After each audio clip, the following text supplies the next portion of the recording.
નમસ્કાર, આપ જોઈ રહ્યા છો સ્પાર્ક ટુડે ન્યૂઝ સમાચાર. ઠાસરા તાલુકાના આગરવા ગામેથી મળી રહ્યા છે કે જ્યાં વાલ્મીકી સમાજે વિરોધ નોંધાવ્યો છે. આગરવા ગામે વાલ્મીકી સમાજના સ્મશાનમાં થઈ રહેલા શેડના બાંધકામને લઈને વાલ્મીકી સમાજના લોકો આગરવા પંચાયતે વિરોધ કરવામાં આવ્યો. વાલ્મીકી સમાજના સ્મશાનમાં કચરાના નિકાલ માટેના શેડનું નિર્માણ થઈ રહ્યું છે, જેના લઈને સમાજના લોકોમાં આક્રોશ છે. તાત્કાલિક ધોરણે બાંધકામ બંધ કરી તે જગ્યાએ સ્મશાન નિમ કરી આપવાની માંગ ઉઠી છે.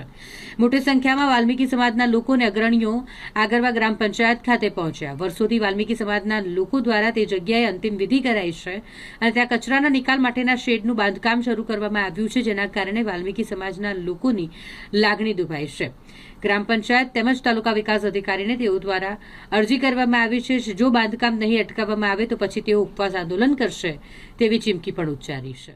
મારું નામ જીતુ બારિયા, સમસ્ત વાલ્મીકી સમાજ ગુજરાતના પ્રદેશ પ્રમુખ. આજ રોજ આગરવા ગામ છે ત્યાં વાલ્મીકી સમાજનું સ્મશાન આવેલું છે. તે જગ્યા માથે વારંવાર ગ્રામ પંચાયત દ્વારા દબાણ કરવામાં આવતું હોય છે અને જે અમારા મોટાભાઈ સમાન જે વ્યક્તિ છે તે પોતે પણ દબાણ કરાવતા હોય તેવું અત્યારે દેખાય છે એમના વર્તન ઉપરથી. તો ખાસ કરીને જે વાલ્મીકી સમાજનું સ્મશાન છે એક જ નિમ નથી, પણ જે અન્ય સ્મશાનો છે તે નિમ કરેલા નથી. તો માત્ર ને માત્ર જે વાલ્મીકી સમાજનું સ્મશાન છે ત્યાં કચરાની માટે રાખેલું છે, તો એવી અનેક બાબતોથી જે દબાયેલું છે કે જે અમારો સમાજ છે વર્ષોથી ગંદકી સાથે જોડાયેલો હોય, પણ જ્યારે એનું મરણ થાય ત્યારે પણ તે સ્મશાનમાં ગંદકી કરવામાં આવે છે. આવી નીતિ આ ગ્રામ પંચાયતની છે, તેના સભ્યોની છે. તો ખાસ કરીને જે વાલ્મીકી સમાજનું સ્મશાન છે તેમાં કોઈ પણ પ્રકારનું દબાણ કરવામાં ન આવે. જ્યાં સુધી નિમ ન થાય ત્યાં સુધી આ સ્મશાનમાં કોઈ પણ પ્રવૃત્તિ કરવામાં આવે નહીં. તો જો આ પ્રવૃત્તિ કરવામાં આવશે તો તેની સામે ધરણા પ્રદર્શન કરીને કાયદેસરની અમારી જે ડિમાન્ડ છે તો ગ્રામ પંચાયતે અમારે આંદોલન કરવાની ફરજ પડશે. આ બાબતે દબાણ કરશે તો અત્યારે કોઈ કાર્યવાહી કરવામાં આવી નથી. માત્ર ને માત્ર જે વાલ્મીકી સમાજનું સ્મશાન હોય એને ધ્યાનમાં રાખીને એમાં જ દબાણ કરવામાં આવે છે.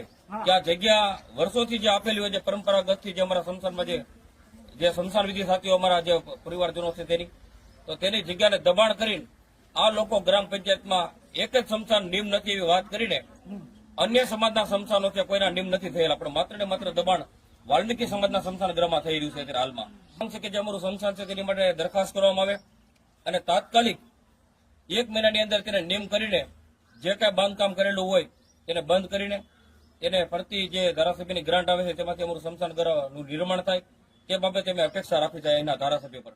આપનો પરિચય? મકવાણા મહેન્દ્રભાઈ પોંજાભાઈ, ગામ આગરવા, ગ્રામ પંચાયત સભ્ય. સ્મશાનને લઈને એક પ્રશ્ન ઉભો થયો છે, શું છે તેમાં વિગત? એ અનુસૂચિત જાતિના વાલ્મીકી સમાજના માણસો છે અને હું પણ રોહિત છું. હું પણ એ સમાજના અગ્રણી